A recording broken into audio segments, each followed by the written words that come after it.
Ladies and gentlemen, we're about to begin the funeral service. We ask if you have a cell phone or pager, if you could turn it to the silent mode. Officiating is Rabbi Leonard Vintenki.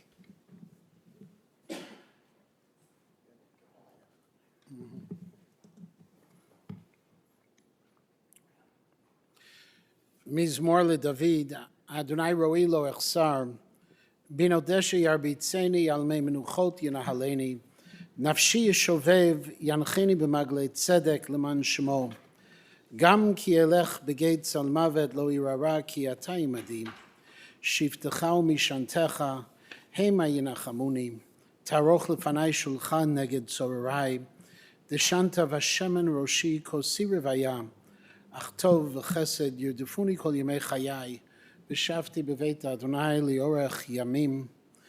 On the folders, if you join with me, the Lord is my shepherd, I shall not want. He maketh me to lie down in green pastures. He leadeth me beside the still waters. He restoreth my soul.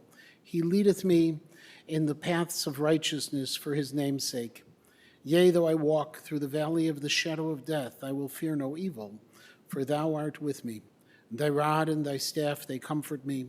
Thou preparest a table before me in the presence of mine enemies. Thou anointest my head with oil, my cup runneth over. Surely goodness and mercy shall follow me all the days of my life, and I shall dwell in the house of the Lord forever. It's now my privilege to call upon Rabbi Engel of Congregation Or Torah to read one of the Psalms.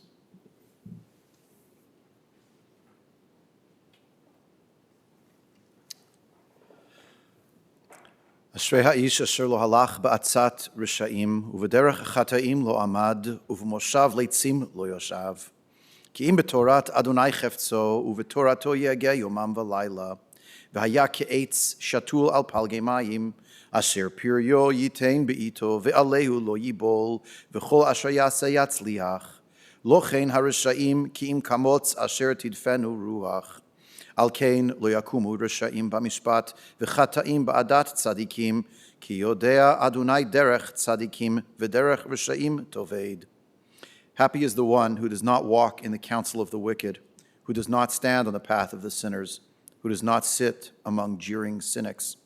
Instead, the Lord's teaching is all his desire, and he contemplates that teaching day and night. He is like a tree planted on streams of water, yielding fruit in its season, its leaves never withering. All it produces thrives. Not so the wicked. They are like chaff blown away by the wind. Therefore the wicked will not endure judgment, nor the sinners among the righteous crowd. For the Lord cares for the way of the righteous, while the way of the wicked will be lost forever.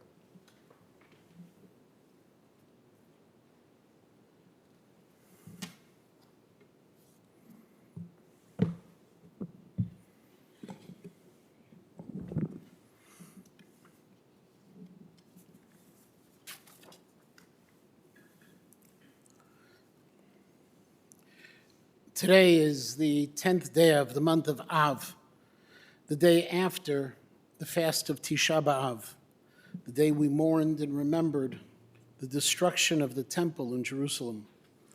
And yet in the Talmud, there's a debate about today, because most of the damage and destruction to the temple actually occurred today on the 10th of Av. The fire was set at the end of the day at sunset on the 9th.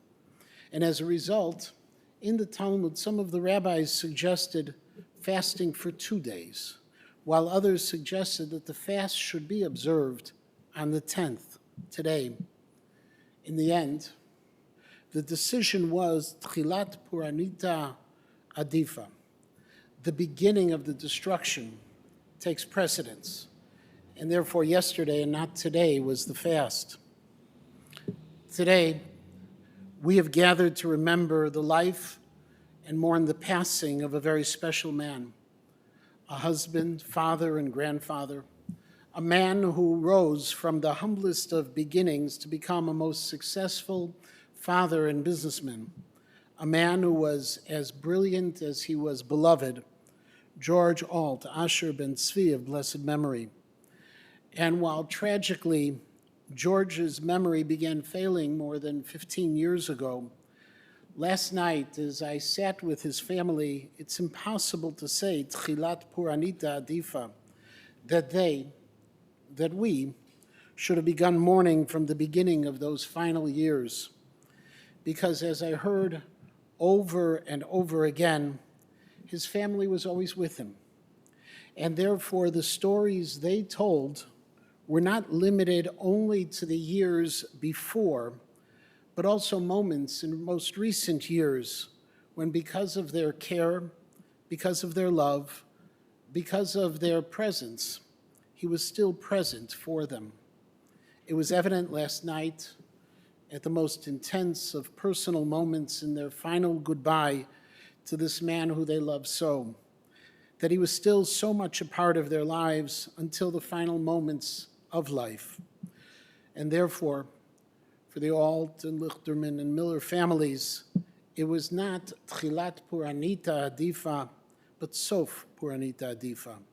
It was the final moments, the entirety of George Alt's 82 years that they remember and for which now they mourn. And what an amazing journey he had. He was born to immigrant parents, Viennese Jews who lost everything in the war. They struggled to reestablish themselves and appreciated the freedoms of America so much that they named their son George after George Washington. As a young boy, he and a friend would sell newspapers outside of Wrigley Field to earn enough money to go to a game.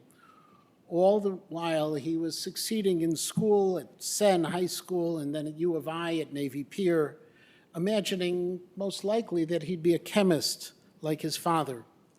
But then tragedy struck. His father was killed in a lab explosion on the day that George would have also typically been working along his side, but he wasn't. And as a result, he changed his path and became a successful CPA traveling the world on behalf of clients. Along the way, he developed a passion for boating, first buying a canoe on a whim when he was still a teenager, but having to call his father to help him get it home because it was hard to fit a canoe on a bus, and ultimately owning a 42-foot boat, named as all of his previous boats were named Not Yet, K-N-O-T, Yet, a wordplay on his answer to the harbor officials who were pestering him for a name with which to register his boat, a name which he didn't have, at least not yet. At 23, George was fixed up on a date with the woman with whom he would ultimately spend a lifetime, building a family and creating a home. Together with Maureen, they first settled in a modest apartment and eventually moved nearly 50 years ago to Northbrook, just to ensure that both Yvette and Jonathan would have access to the best schools possible. Theirs was a life of devotion, a life filled with joy, with travel, with cruises and camping, and most importantly, with opportunity. They celebrated together, had the nachas to see both of their children marry and create families of their own, and they created a home that was, in so many ways, the fulfillment of the American dream, a dream that his parents had for him and that he passed forward to his children and grandchildren. In just a few moments, we'll hear from his son, Jonathan, his sister, Judy, and his eldest grandson, Jacob, who will speak on behalf of the family. But before we do, I want to share one final observation, a famous Talmudic dictum that luchot v'shivrei luchot munachot ba'aron, that the tablets of the Ten Commandments, both the second set and the first set that had been smashed by Moses at Mount Sinai, were preserved in the Ark of the Covenant. This was not only a statement of fact, but also has become an oft-shared piece of rabbinic wisdom, that when a person who was once so filled with life is diminished in his later years, we need to honor both parts of his life, the complete years and the years which were broken, which sometimes families need to be reminded of, but not the Alts and the Millers, because yesterday I witnessed the honor they extended to their husband and father. I saw how they cherished both the complete years and even the years that were broken. And that's not only so very admirable, but a blessing for him and for the generations to come, as the stories and the lessons of George Alt's life will continue to be told, will continue to guide, and continue to inspire. To Maureen, and to Yvette and Jeremy, Jonathan and Deborah, to Jacob, Jordan, Simone, Gideon, Haley, and Natan, and to Judy Lichterman, his sister, words cannot possibly heal the wounds of today, the Puranita of last night and this afternoon, but sharing your memories will. May the memory of George Alt, Asher Ben Tzvi, be for a blessing. May his presence always be part of your lives, and may God extend to you the comfort of knowing that his was a life of so many dreams fulfilled, and now it's your turn to continue to fulfill those dreams into the future. Bila hamavet lanetzach umacha Hashem Elokim dimami al kol panim. May he rest in peace.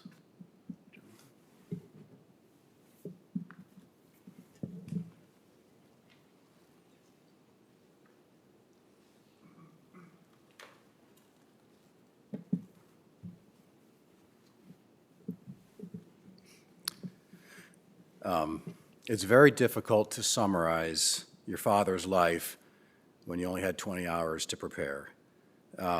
So many thoughts are swirling around in my head right now. How did this happen? Where did the time go? And where do we go from here?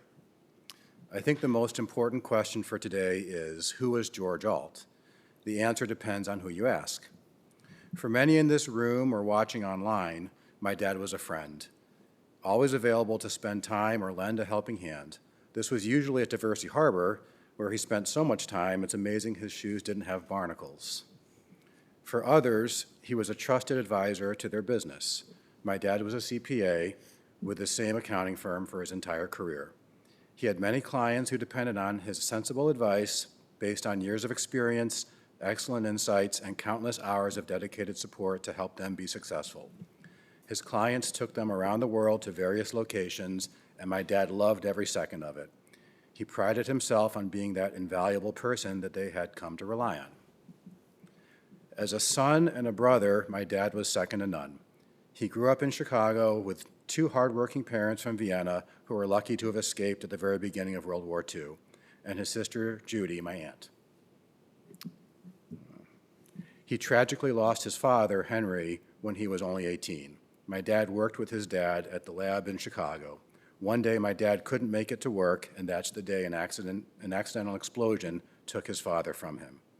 That tragedy profoundly shaped my dad, as he then took on even greater responsibility around the house and had to chart his course in life without the guidance from his dad. As the years went on, Dad was always there for Judy and my grandma. They were always extremely close, and when my grandma remarried Frank Weinman, our family grew, and my dad was so thrilled to see how happy Frank made his mom. As a husband to my mom, my dad was always the yin to her yang. They did so many things together. Worked on the house, he remodeled our kitchen, basement, several rooms, all under the watchful eye of my mom, and sometimes with the assistance of a certain 4-foot helper. They had a vibrant social life, always going out on weekends with friends, and often attending or hosting backyard parties. They also loved to travel the world. As my mom was a travel agent, she often got them amazing fares to far-off places, and she never had to twist his arm to join her for a trip or a cruise. My dad used to joke that all he needed to pack for cruises was a couple t-shirts and a bathing suit. From the pictures I've seen, somehow he managed to get a suit in there as well, I guess so he could attend the captain's dinner. They loved each other tremendously, and even as times became more challenging at the end, seeing my mom always brought a smile to his face, sometimes when nothing else would. As a father, my dad set an example for Yvette and me that we can only hope to achieve as parents for our kids. My dad loved being a dad. It was his main passion, and he was gifted at it. He had a way of parenting that, looking back now, shows me how we were his world and how he was ours. He was engaged. He attended every soccer game I ever played as a kid, and he didn't just attend. We would walk there together, I'd play, and then we'd walk back together. He would tell me something I did that he was proud of me for, not effusively, just enough to let it sink in. My dad loved to make things for us in his basement workshop. When I was into electric trains, he went out and purchased a door at the hardware store and turned it into an amazing AstroTurf-covered train setting with all sorts of little trees, bushes, and buildings. He mounted it to the wall with hinges for easy access. All I can think of now is what he must have been thinking as he spent hours devising, then making this gift for me. How much he loved being a dad. How he chose to spend his time working on making our lives just a little bit better every day. We were lucky enough for my parents to have saved up enough money to send us to college. At U of I, tuition was due at the start of every semester. My dad didn't pay the bill. He would deposit the $2,500 into my account, and I would go to the registrar and write the check. Again, thinking about this now, he wanted me to know how much an education costs and the value I was getting from this experience. He wanted me to write those numbers. It may seem trivial, but now I realize it was an invaluable subliminal lesson, which was just his style. When I graduated and got my first job, I was elated to start working downtown, putting on a suit and a tie and taking the train downtown. Again, now as I look back, it was because I was finally entering my dad's world, being in business, working with people, and learning as much as I could about the world around me. I would have done it for free. Somehow, I don't think my dad would have been happy with that. As the years went on for Yvette and me, our dad always remained a part of our lives. He was interested in our spouses and our children, his grandchildren, of which he and my mom are blessed to have 6. He took the grandkids on his boat, read to them, and out to dinners. As always, he was engaged. Now, in addition to loving being a dad, he loved being a grandfather. As the years went on, he always asked Yvette and me about our kids, what they were doing, and he enjoyed hearing those stories. This brought him joy more than anything else. I could go on for days about my dad and still not tell his story, but I'll summarize it this way. He loved those around him, and those around him loved him just as much. He was clever, funny, yet often stoic in his demeanor. A rare combination, but it worked for him. I have never met anyone like him, and I'm having a hard time picturing life with him as a memory. Luckily, there are so many good memories, so many great stories, that I consider us all blessed to have had him in our lives. He will always be with us, and for that I am grateful.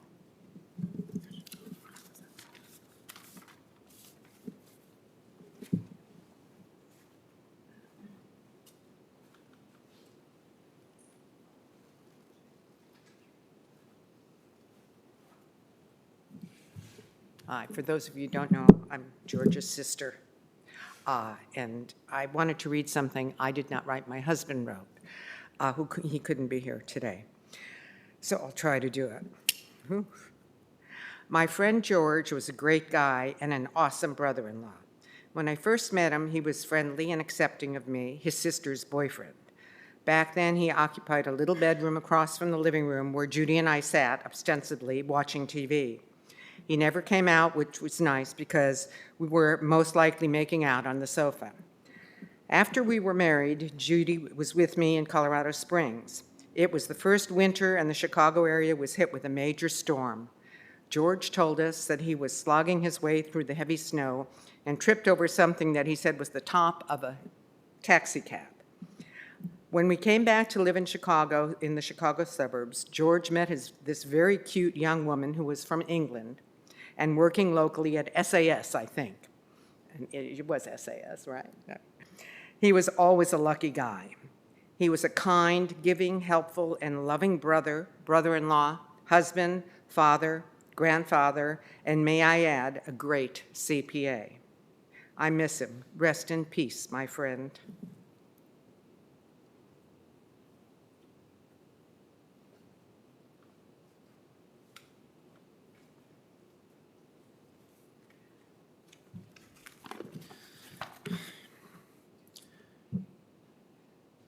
When I was a young child, obsessed with magic tricks, Grandpa brought me to his basement where he had a whole stash of them stored. He showed me one and I was astonished. How could he possibly make that coin disappear? I asked if he could show me how to do it, and after giving me a tough time, a magician never reveals the secrets, he kept telling me, he gave me the prop and showed me how to perform the trick. I also remember building a birdhouse in that basement, cutting the wood, sanding it, constructing the house, and painting it. We eventually had a fully functional birdhouse, which we filled with bird feed and hung in the backyard. As Grandpa grew older, these visits to the basement stopped, but we would still see him regularly, and we would always talk. I got a sense for Grandpa's appreciation for the simple things in life.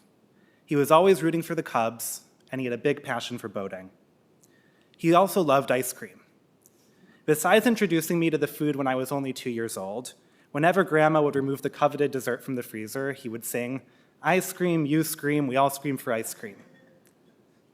We also got to know Grandpa's wry sense of humor. If he wanted to describe something negatively, the food in the nursing home or some other aspect about his day, he would use the phrase, "mediocre at best." Mediocre at best was such a genius descriptor and was so commonly sardonically employed that my siblings and I have begun to use it regularly amongst ourselves. But the most common feature of our visits to Grandma and Grandpa, starting as far back as I can remember, was a barrage of questions Grandpa always asked of us. Do you have a cell phone? Do you have a car? Do you have a girlfriend? Yes, yes, and unfortunately, no. Grandpa's health declined, but the questions remained constant, the mini interrogation awaiting us each time we came to the house or to the nursing home. The questions changed in nature as I grew older. He went from asking if I was earning straight A's to where I wanted to apply for college, to which subject I would pick as my major. But they were always there, always a predictable staple of our visits to see Grandpa. Sometimes he asked which college I attended. When I would say Harvard, he would invariably dryly retort, "Not bad," with a smile. These questions continued even up until last week. When Gideon got back from Israel, he went to see Grandpa after not seeing him for nearly a year. Grandpa was asleep, but managed to wake himself up slightly, just enough to ask, "How tall are you now?" I've thought considerably about these questions and what they meant. When we were younger, their purpose was more straightforward, but as Grandpa grew older, it took more and more effort for him to ask them. As his memory worsened, he would start repeating questions, asking several times in a visit which college I attend or who my roommates were. Sometimes when he remembered a previous answer, he would grasp onto it and ask another question, inquiring, "So how do you like Harvard?" It was difficult for Grandpa to ask these questions, and yet he did. And although towards the end his awareness was diminished and his speech was jumbled, he spoke volumes. He spoke volumes by asking us the same questions over and over and over and over, by showing us he was still interested, by refusing to allow his lapses in memory to tear him away from conversation from us, by continuing to ask about our lives up until the very last week of his. Even as his memories receded and he had trouble remembering basic facts, he always wanted to know us, to have a relationship with his grandkids. My mom often told me that Grandpa was interested in other people and could have a conversation with literally anyone by finding a common point of connection. Unfortunately, my cousins and I never got to fully see this side of Grandpa. But his interest in others was so real and palpable that it remained even when Grandpa's dementia was at his very worst, reflected in his constant curiosity, his impassioned interest in my cousins and my daily life. The thing I will remember most about Grandpa, more than the magic trick or the song about ice cream, is how he was always incredibly impatient to know if I had straight A's or a cell phone or a car or a girlfriend or what my major is. His questions never ended. And although we will never have the privilege and luxury of answering Grandpa again, the questions will never cease. For we will always remember them, and they will perpetually live on in our hearts. Grandpa, we love you and miss you.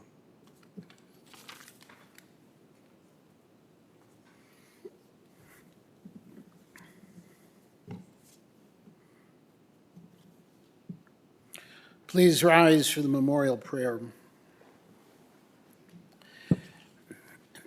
El male rachamim shochen b'amromim, hametzei menucha nechona tachat kanfei hashchina, b'ma'alot kedoshim u'tohorim, kezar raki'am azirim, את נשמת אשר בן צבי שהלך לעולמו, בעבור שאנו מתפללים בעד הזכרת נשמתו, בגן עדן תהא מנוחתו. לכן בעל הרחמים יסתירהו בסתר כנפיו לעולמים, ויצרור בתורה חיים את נשמתו, אדוני הוא נחלתו, וינוח בשלום על משכבו, ונאמר אמן.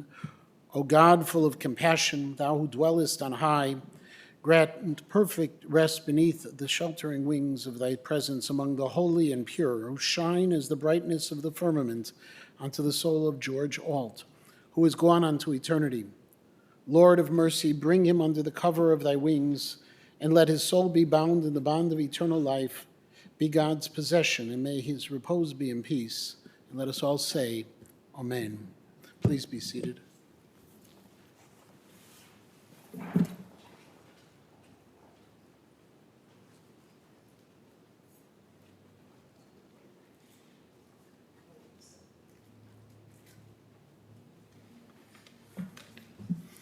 This concludes the service here at the chapel.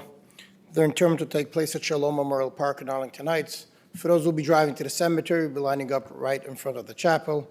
We'll be placing a magnetic flag on your vehicle, and we ask that you drive as close to safety permits to the vehicle in front of you and have your headlights and hazard lights on while in possession.